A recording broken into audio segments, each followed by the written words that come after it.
أعوذ بالله من الشيطان الرجيم. بسم الله الرحمن الرحيم. يا أيها الناس قد جاءتكم موعظة من ربكم وشفاء لما في الصدور وهدى ورحمة للمؤمنين.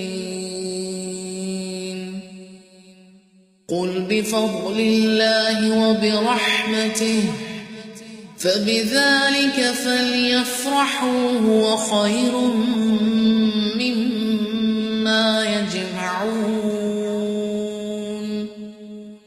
قل أرأيتم ما أنزل الله لكم من رزق فجعلتم منه حراما وحلالا قل الله أذن لكم أم على الله تفترون.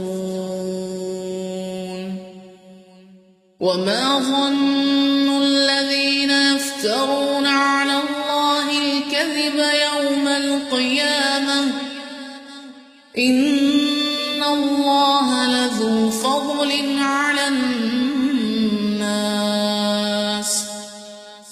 ولكن أكثرهم لا يشكرون.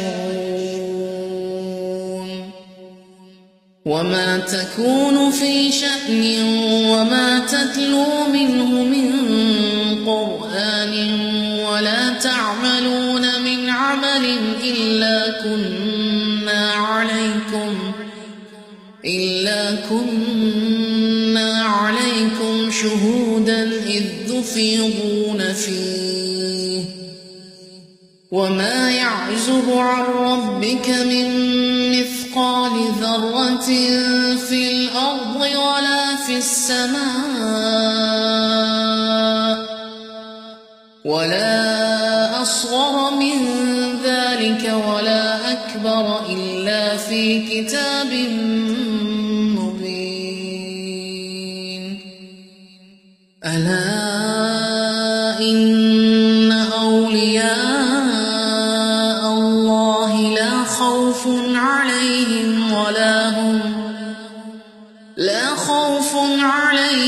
ولا هم يحزنون. الذين آمنوا وكانوا يتقون لهم البشرى في الحياة الدنيا وفي الآخرة لا تبديل لكلمات الله ذلك هو الفوز العظيم.